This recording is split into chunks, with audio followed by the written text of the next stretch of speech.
श्री शिव पुराण रुद्र संहिता पंचम खंड 41वां अध्याय। तुलसी द्वारा विष्णु जी को शाप। व्यास जी बोले, हे सनत कुमार जी, भगवान विष्णु ने पतिव्रता तुलसी को किस प्रकार अपने अधीन कर लिया, किस प्रकार पतिव्रता धर्म का पालन करने वाली देवी तुलसी एकाएक धर्म से विमुख होकर अधर्म का आचरण करने लगी, कृपा कर इस कथा को मुझे बताइए।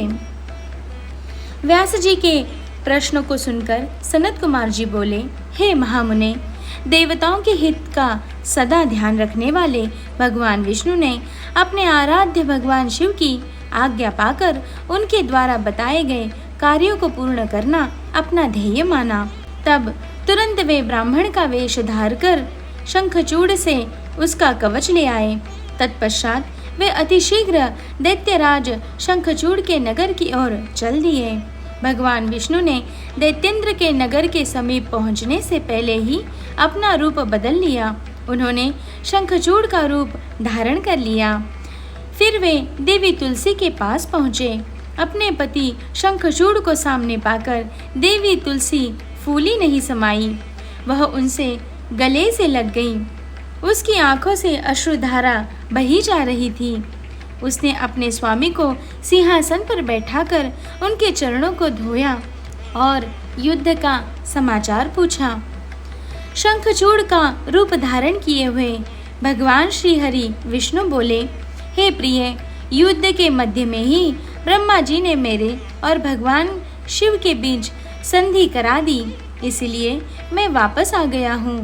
भगवान शिव भी वापस कैलाश पर्वत पर चले गए हैं। यह कहकर उन्होंने देवी तुलसी की जिज्ञासा को शांत कर दिया। तत्पश्चात शंखचूड़ बने भगवान विष्णु तुलसी के साथ आनंद पूर्वक रमण करने लगे, परंतु झूठ की हंडी रोज नहीं चढ़ती। एक दिन देवी तुलसी को ज्ञात हुआ कि उसके साथ रमण करने वाला पुरुष उसका पति शंखचूड़ नहीं बल्कि कोई और है। यह पता चलते ही देवी तुलसी आत्मग्लानि से भर उठी। उन्हें स्वयं से घृणा होने लगी। वह क्रोध से वेश बदले श्री हरि विष्णु पर फट पड़ी। उन्होंने श्री विष्णु से पूछा, तू कौन है? मुझे सच सच बता, क्यों तूने मुझ जैसी पतिव्रता स्त्री का पतिव्रत धर्म भ्रष्ट कर दिया? मैं तुझे नहीं छोड़ूंगी। ये वचन सुनकर विष्णु भगवान ने भयभीत होकर अपने स्थान पर अपनी एक मूर्ति बना दी, ताकि देवी तुलसी उनके विषय में कुछ न जान पाए। परंतु तुलसी ने उनके परिंदों से विष्णु जी को पहचान लिया।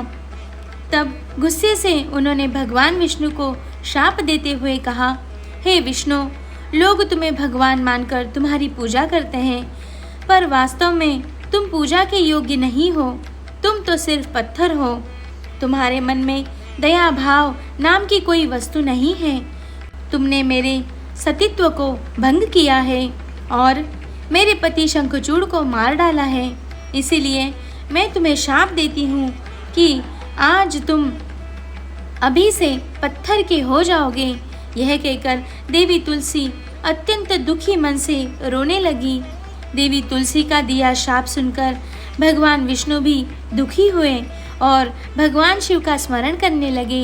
विष्णु जी की पुकार सुनकर भक्त वत्सल भगवान शिव वहां प्रकट हुए। उन्हें देखकर देवी तुलसी और विष्णु जी ने हाथ जोड़कर प्रणाम किया। तब वे देवी तुलसी को समझाने लगे। उन्होंने तुलसी को समझाया कि देवी तुलसी, यह तो पूर्व निश्चित था।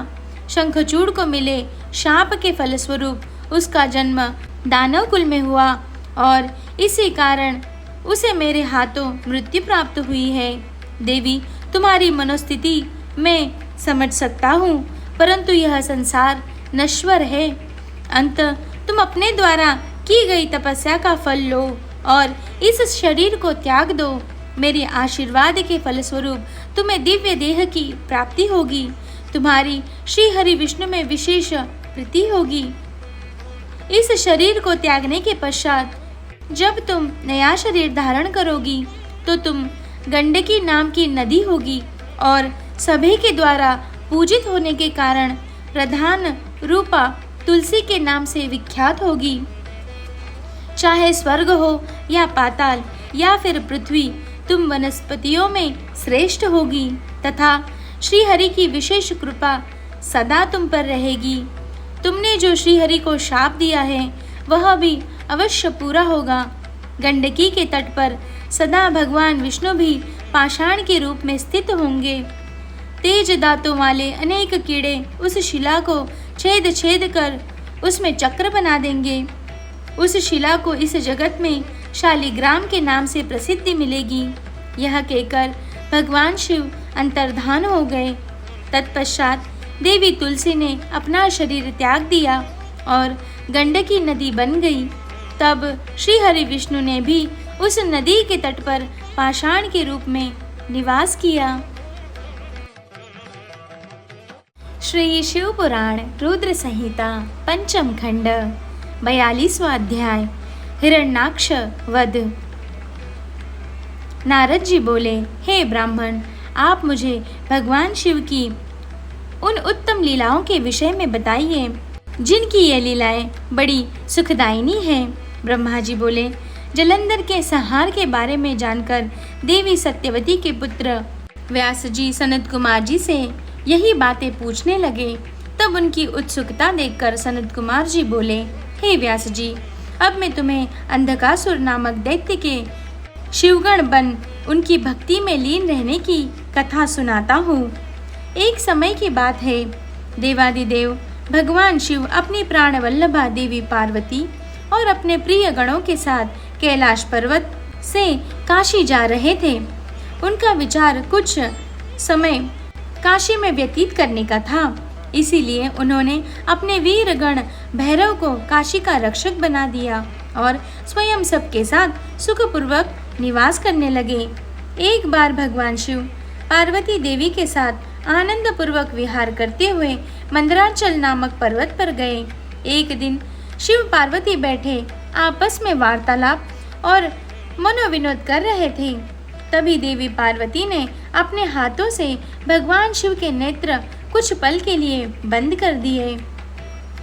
भगवान शिव के नेत्र बंद होते ही चारों ओर भयानक अंधकार छा गया।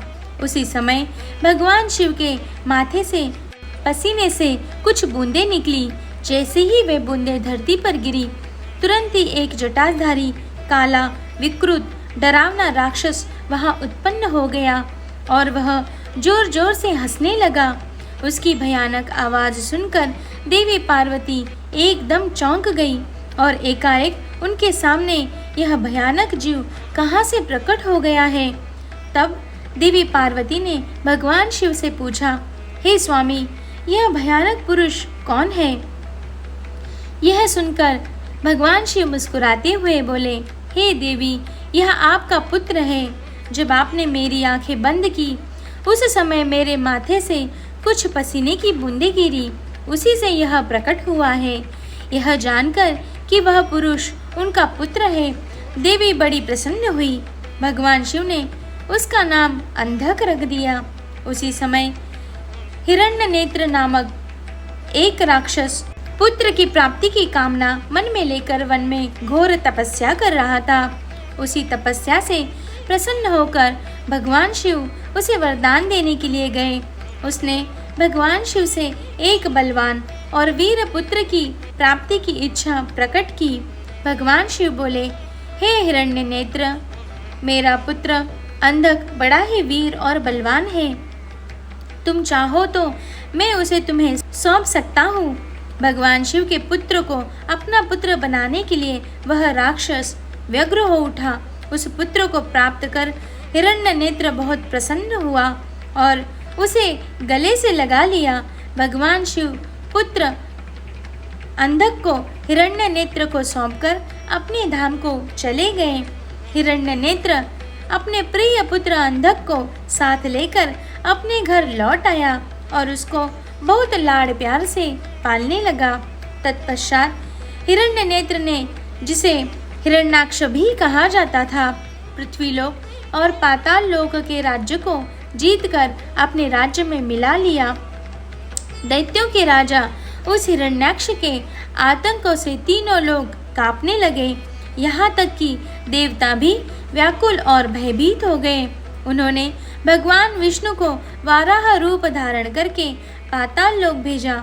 क्रोधित श्रीहरि ने हिरण्याक्ष का वध सुदर्शन चक्र से कर दिया। तत्पश्चात अंधक का राज्याभिषेक करवाया। सभी देवता भयमुक्त होकर बड़े प्रसन्न हुए और भगवान विष्णु की जय जयकार करने लगे। भगवान श्री हरि विष्णु आशीर्वाद देकर अपने वैकुंठ धाम को चले गए। अपने भाई हिरण्याक्ष के वध का समाचार पाकर उसका भाई हिरण्यकश्यपु क्रोधित हो उठा और उसने भगवान विष्णु से वैर बांध लिया। श्री शिव पुराण रुद्र संहिता पंचम खंड 43वां अध्याय। हिरण्यकशिपु की तपस्या और नृसिंह द्वारा उसका वध।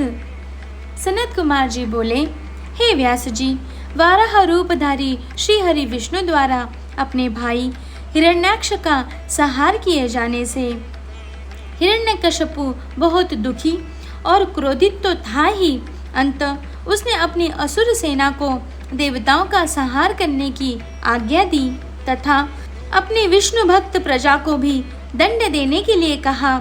तब आज्ञा पाकर स्वामी भक्त असुरों ने देवलोक का विनाश कर दिया। उसके आतंक से देवता स्वर्ग छोड़कर भाग खड़े हुए।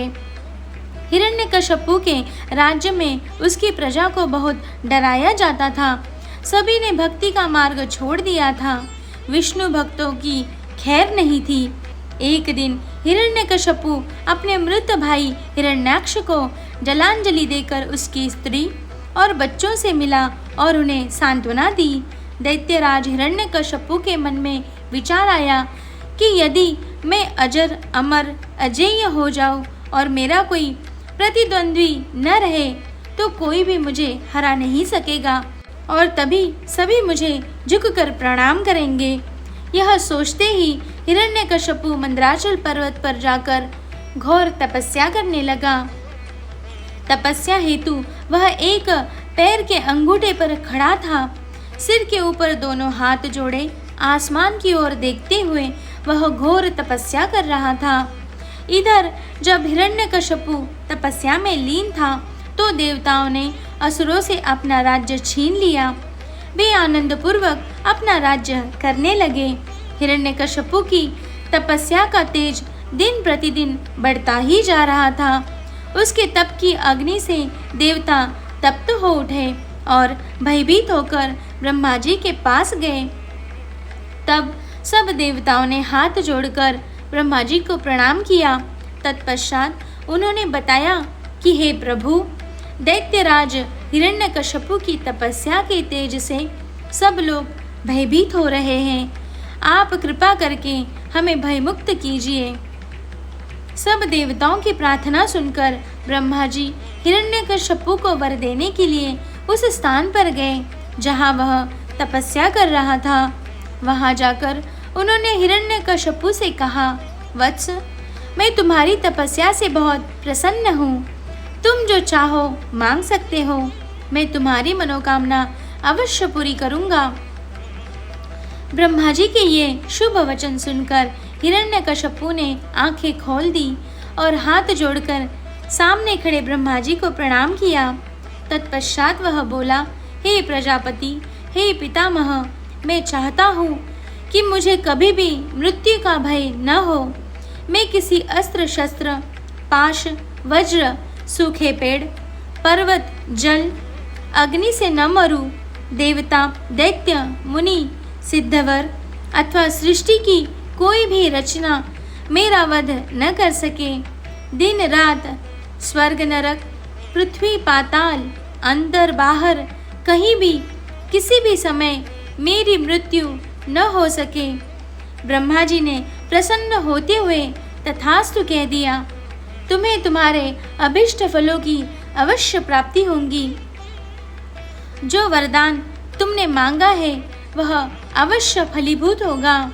तुमने 96,000 वर्षों तक तपस्या करके मुझे प्रसन्न किया है। अब तुम सुखपूर्वक राज्य करो। अपना इच्छित वरदान प्राप्त करके दैत्यराज हिरण्यकशिपु बहुत प्रसन्न हुआ और हाथ जोड़कर ब्रह्मा जी की स्तुति करने लगा। तत्पश्चात ब्रह्मा जी अंतर्धान हो गए। हिरण्यकशिपु अपने घर वापस चला गया। वहां पहुंचकर उसके मन में यह विचार आया कि अब मैं अमर हो गया हूँ, अब कोई भी मुझे नहीं मार सकता, इसीलिए अब मुझे अपने राज्य का विस्तार करना चाहिए। यह विचार मन में आते ही उसने तीनों लोकों पर अपना अधिकार स्थापित करने का निर्णय किया। उसने देवताओं से भयंकर संग्राम किया और उन्हें हराकर उनके राज्य पर अधिकार कर लिया। देवता अपने प्राणों की रक्षा हेतु वहां से भाग खड़े हुए और भगवान श्री हरि विष्णु के पास गए। भगवान श्री हरि के पास पहुंचकर देवताओं ने उन्हें अपनी व्यथा सुनाई और उनसे अपनी पीड़ा और कष्टों को दूर करने की प्रार्थना की। तब विष्णु जी ने उन्हें आश्वासन दिया कि वे स्वयं हिरण्यकशिपु का वध करके उन्हें उसके अत्याचारों से मुक्ति दिलाएंगे। भगवान विष्णु के आश्वासन पर देवता उन्हें धन्यवाद देकर वैकुंठ लोक से वापस आ गए। वे अपनी रक्षा के लिए अलग अलग जगहों पर निवास करने लगे। उधर श्री हरि विष्णु ने देवताओं को उनके कष्टों से मुक्ति दिलाने हेतु दैत्यराज हिरण्यकशिपु का संहार करने का निश्चय किया, परंतु ब्रह्मा जी द्वारा दिए गए वरदान को भी उन्हें पूरा करना था। तब विष्णु जी ने ऐसा रूप धारण किया जो आधा मनुष्य के जैसा था, आधा शेर के जैसा। ऐसा अत्यंत भयानक रूप धारण कर विष्णु जी अग्नि के समान प्रलयंकारी नजर आ रहे थे। नृसिंह के रूप में श्री हरि ने दैत्यराज हिरण्यकशिपु की नगरी में प्रवेश किया। उस समय सूर्यास्त का समय हो रहा था। उनका यह अनोखा भयानक रूप देखकर दैत्य सेना के वीर उन पर टूट पड़े और उनसे युद्ध करने लगे। तब पल भर में ही उन्होंने सब दैत्यों को मार गिराया और राजमहल की ओर चल दिए। तभी विष्णु के परम भक्त और दैत्यराज हिरण्यकशिपु के पुत्र प्रहलाद की दृष्टि नृसिंह भगवान पर पड़ी। प्रहलाद बोला, हे पिताजी, ये अद्भुत रूप धारण किए नृसिंह अवतार मुझे तो भगवान जान पड़ते हैं। इनकी वीरता की प्रशंसा करना तो असंभव है। अंततः आपको इनकी शरण में चले जाना चाहिए। अपने पुत्र की इन बातों को सुनकर दैत्यराज हिरण्यकशिपु को बहुत क्रोध आ गया। वह बोला, पुत्र, तुम बिना कारण ही भयभीत हो रहे हो। तुम दैत्यों के अधिपति के पुत्र हो। तुम्हें इस प्रकार कायरता भरी बातें कदापि नहीं करनी चाहिए। यह कहकर हिरण्यकशिपु ने अपने सैनिकों को आदेश दिया कि शीघ्र ही वह जाकर विचित्र आकृति वाले उस जीव को बंदी बनाकर ले आओ। अपने स्वामी दैत्यराज हिरण्यकशिपु की आज्ञा पाकर उनके वीर दैत्यगण नृसिंह भगवान को पकड़ने के लिए दौड़े, परंतु उनके समीप जाते ही वे भस्म हो गए। अब दैत्यराज स्वयं युद्ध करने के लिए अपने अस्त्र शस्त्रों सहित आगे आ गए। तब भगवान नृसिंह और दैत्यराज हिरण्यकशिपु में बहुत भयानक युद्ध हुआ, परंतु भगवान नृसिंह के आगे दैत्यराज हिरण्यकशिपु की एक न चली। नृसिंह ने हिरण्यकशिपु को खींचकर अपनी जंघा पर लिटा लिया और उसकी छाती को अपने नाखूनों से चीर दिया। उसके प्राण पखेरु उड़ गए। तभी हिरण्यकशिपु के पुत्र प्रहलाद ने वहां आकर नृसिंह भगवान के चरणों में अपना सिर झुकाकर क्षमा याचना की। भगवान विष्णु ने प्रहलाद को आशीर्वाद देकर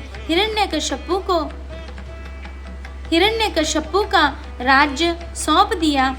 जैसे ही देवताओं को हिरण्यकशिपु के मारे जाने की सूचना मिली, वे बहुत प्रसन्न होकर नृत्य और श्री हरि विष्णु की स्तुति करने लगे। आकाश में मंगल ध्वनि गूंजने लगी और फूलों की वर्षा होने लगी। इस प्रकार हिरण्यकशिपु का वध करने के पश्चात प्रहलाद को राज्य सौंपकर भगवान ऋषिया वहाँ से अंतर्धान हो गए। तत्पश्चात सभी प्रसन्नतापूर्वक अपने अपने लोकों को चले गए। श्री शिव पुराण रुद्र संहिता पंचम खंड 44वां अध्याय अंधक की अंधता। सनत कुमार जी बोले, हे व्यास जी, एक बार हिरण्याक्ष के पुत्र अंधक से उसके भाइयों ने मजाक उड़ाते हुए कहा, अंधक, तुम तो अंधे और कुरूप हो, भला तुम राज्य का क्या करोगे? दैत्यराज हिरण्याक्ष तो मूर्ख थे, जो भगवान शिव की इतनी कठोर तपस्या कर उन्हें प्रसन्न करके भी तुम जैसा कुरूप, नेत्रहीन और बेडौल पुत्र वरदान में प्राप्त किया। कभी दूसरे से प्राप्त पुत्र का भी पिता की संपत्ति पर अधिकार होता है, इसीलिए इस राज्य के स्वामी हम ही हैं। तुम तो हमारे सेवक हो। अपने भाइयों के इस प्रकार के कटु वचनों को सुनकर अंधक निराश और उदास हो गया। रात के समय जब सब सो रहे थे तो वह अपने राजमहल को छोड़कर निर्जन, सुनसान और भयानक डरावने वन में चला गया। वहाँ उस सुनसान वन में जाकर उसने तपस्या आरंभ कर दी। वह 10,000 वर्षों तक घोर तपस्या करता रहा, परंतु जब कोई परिणाम नहीं निकला तो उसने अपने शरीर को अग्नि में जलाकर होम करना चाहा। ठीक उसी समय स्वयं ब्रह्मा जी वहाँ प्रकट हो गए। ब्रह्मा जी बोले, पुत्र अंधक, मांगो, क्या मांगना चाहते हो? मैं तुम्हारी तपस्या से बहुत प्रसन्न हूँ। तुम अपना इच्छित वर मांग सकते हो। मैं तुम्हारी मनोकामना अवश्य ही पूर्ण करूँगा। यह सुनकर अंधक बहुत प्रसन्न हुआ। उसने हाथ जोड़कर ब्रह्मा जी की स्तुति की और बोला, हे कृपा निधान ब्रह्मा जी, यदि आप मुझ पर प्रसन्न होकर मुझे कोई वर देना चाहते हैं तो आप कुछ ऐसा करें कि मेरे निष्ठुर भाइयों ने मुझसे मेरा राज्य छीन लिया है, वे सब मेरे अधीन हो जाए, मेरे नेत्र ठीक हो जाए, अर्थात मुझे दिव्य दृष्टि की प्राप्ति हो तथा मुझे कोई भी न मार सके, वह देवता, गंधर्व, यक्ष, किन्नर, मनुष्य, नारायण अथवा स्वयं भगवान शिव ही क्यों न हो। अंधक के इन वचनों को सुनकर ब्रह्मा जी बोले, हे अंधक, तुम्हारे द्वारा कही हुई दोनों बातों को मैं स्वीकार करता हूँ, परंतु इस संसार में कोई भी अजर अमर नहीं है। सभी को एक न एक दिन काल का ग्रास बनना पड़ता है। मैं सिर्फ तुम्हारी इतनी मदद कर सकता हूँ कि जिस प्रकार की और जिसके हाथ से तुम चाहो अपनी मृत्यु प्राप्त कर सकते हो। तब ब्रह्मा जी के वचन सुनकर अंधक कुछ देर के लिए सोच में डूब गया। फिर बोला, हे प्रभु, तीनों कालों की उत्तम, मध्यम और नीच नारियों में से जो भी नारी सबकी जननी हो, सब में रत्न हो, जो सब मनुष्यों के लिए दुर्लभ तथा शरीर व मन के लिए अगम्य हो, उसको अपने सामने पाकर जब मेरे अंदर काम भावना उत्पन्न हो, उसी समय मेरा नाश हो। इस प्रकार का वरदान सुनकर ब्रह्मा जी ने तथास्तु कहा और उससे बोले, दैत्येंद्र, तेरे सभी वचन अवश्य ही पूरे होंगे। अब तू जाकर अपना राज्य संभाल। ब्रह्मा जी के वचन सुनकर अंधक बोला, हे भगवान, अब मेरा शरीर इस लायक नहीं रहा कि मैं युद्ध कर सकूं। अब तो मेरे शरीर में सिर्फ नसें और हड्डियां ही बची है। अब मैं कैसे युद्ध कर पाऊंगा और अपनी शत्रु सेना को परास्त कर पाऊंगा। इस प्रकार के वचनों को सुनकर ब्रह्मा जी मुस्कुराए और उन्होंने अंधक के शरीर का स्पर्श किया। उनके स्पर्श करते ही अंधक का शरीर भरा पूरा हो गया। अब वह परम शक्तिशाली योद्धा जान पड़ता था, जिसके सामने अच्छे से अच्छा वीर भी न टिक पाए। इस प्रकार अंधक को मनोवांछित वर देकर ब्रह्मा जी वहाँ से अंतर्धान हो गए। तत्पश्चात अंधक भी प्रसन्नतापूर्वक अपने घर की ओर चल दिया। जब अंधक ने अपने राज्य में प्रवेश किया तो यह जानकर कि अंधक को ब्रह्मा जी से वरदान प्राप्त हुआ है, सारे दानव उसके वश में होकर उसके दास बनकर रहने लगे।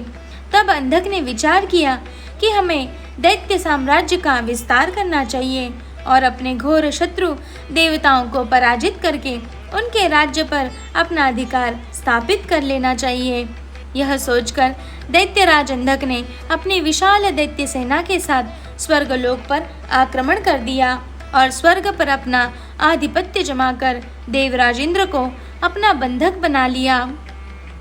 तत्पश्चात उसने नागों, सुपर्णों, श्रेष्ठ राक्षसों, गंधर्वों, यक्षों, मनुष्यों, ऊंचे ऊंचे पर्वतों और भयानक वृक्षों को और सिंहों को भी युद्ध में परास्त कर अपने अधीन कर लिया।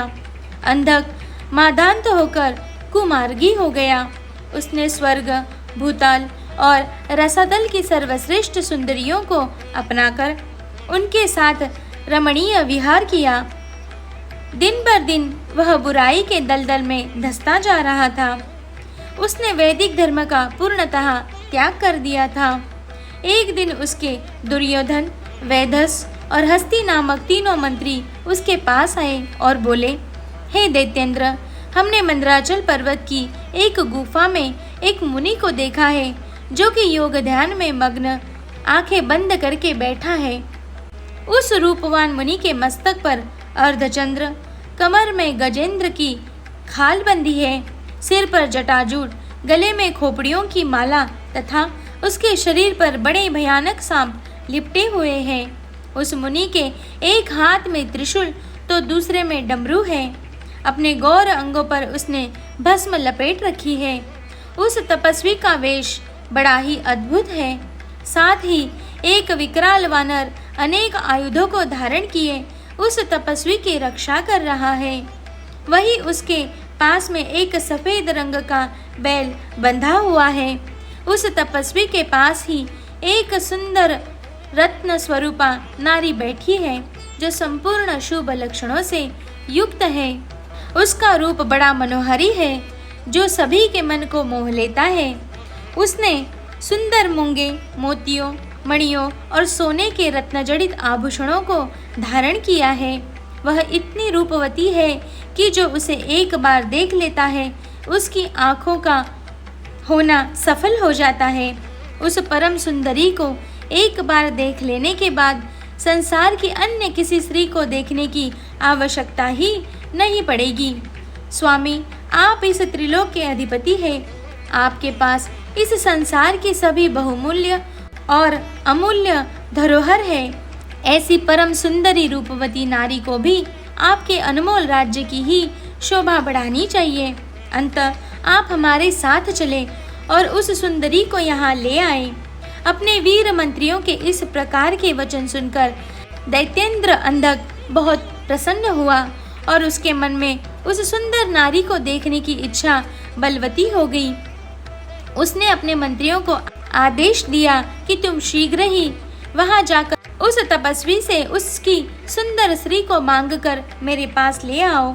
अपने स्वामी दैत्यराज अंधक की आज्ञा पाकर वे तीनों मंत्री पुनः उसी स्थान पर गए और भगवान शिव से बोले, हे महातपस्वी ब्राह्मण, हमारे स्वामी दैत्यराज अंधक आपकी भार्या की सुंदरता के विषय में जानकर उन पर मोहित हो गए हैं और उन्हें अपनी पटरानी बनाना चाहते हैं।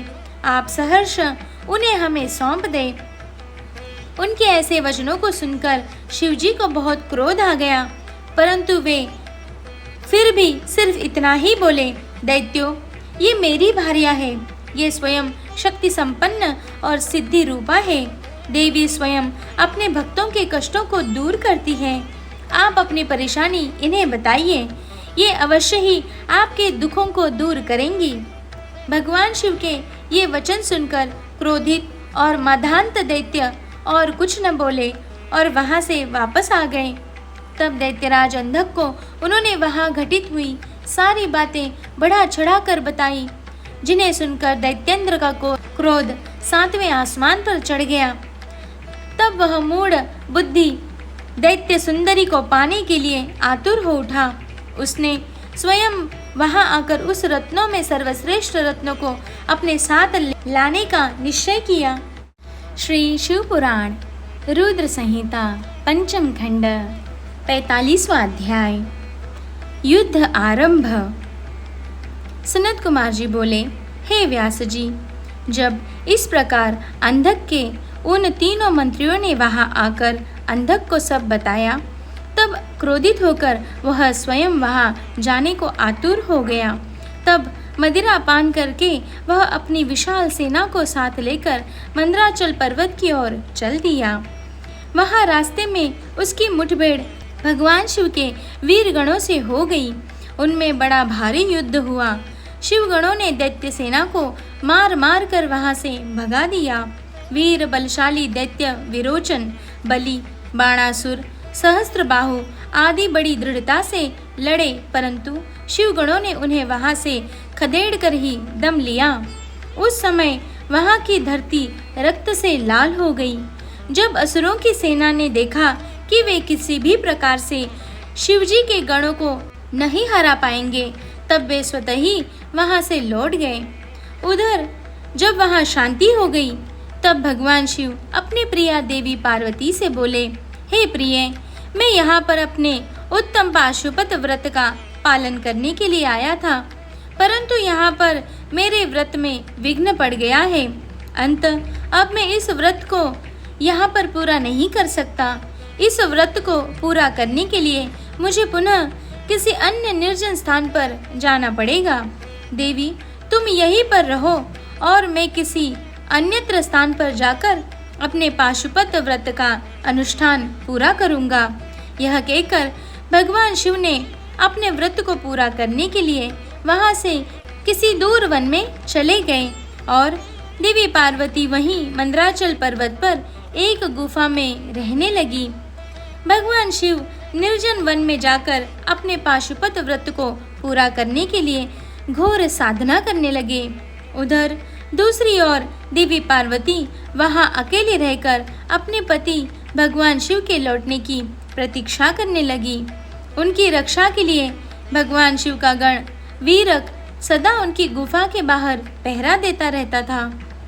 दूसरी ओर दैत्यराज अंधक को, जिसे एक बार शिवगणों ने परास्त करके वहां से खदेड़ दिया था, देवी को प्राप्त किए बिना चैन कहाँ आने वाला था। उसने पुनः मंदराचल पर्वत पर चढ़ाई कर दी। जैसे ही अंधक और उसकी दानव सेना पर्वत पर पहुंची, वीरक ने उनसे युद्ध करना आरंभ किया। महाबली वीरक बड़ी वीरता से उन दैत्यों से युद्ध करता रहा और उन्हें हराता रहा। उनके बीच भयानक अस्त्र शस्त्रों का प्रयोग होता रहा। जब किसी भी तरह वीरक को युद्ध में पराजित करना संभव न हुआ, तो दैत्यों ने वीरक को चारों ओर से मिलकर घेर लिया। जब गुफा के अंदर बैठी देवी पार्वती को यह ज्ञात हुआ कि उनका प्रिय रक्षक चारों ओर से दानवों से घिर चुका है, तो उन्होंने अलौकिक रीति से ब्रह्मा, विष्णु और देवताओं का मन में स्मरण किया। यह ज्ञात होते ही कि जगत जननी जगदम्बा माँ पार्वती ने स्मरण किया है, पल भर में ही सब देवता वहां मंदराचल पर पर्वत पर उपस्थित हो गए और दैत्यों से युद्ध करने लगे। जब वीरक ने देखा कि अब वह अकेला नहीं है, उसके साथ पूरी देवसेना खड़ी है, तो वह हर्षित मन से पुनः युद्ध करने लग गया और तब उसका जोश देखते ही बनता था। देवताओं ने ब्राह्मी, नारायणी, ऐन्द्री, वैश्वानरी, याम्या, निवृत्ति, वारुणी, वायवी, कौबेरी, यक्षेश्वरी और गारुड़ी देवी का रूप धारण किया था। अनेकों आयुधों से सुसज्जित होकर वे युद्ध कर रहे थे। इस प्रकार इस भीषण युद्ध को चलते चलते कई हजार वर्ष बीत गए। देवसेना जितने भी असुरों को मारती, दैत्य गुरु शुक्राचार्य अपनी मृत संजीवनी विद्या से पल भर में उन्हें पुनः जीवित कर देते। इस प्रकार दैत्य सेना न कम हो रही थी और न ही वह हार मान रही थी। युद्ध दिन प्रतिदिन और भयानक होता जा रहा था। भगवान शिव भी अपना पाशुपत व्रत पूरा करके वहां मंदराचल पर्वत पर वापस आ गए।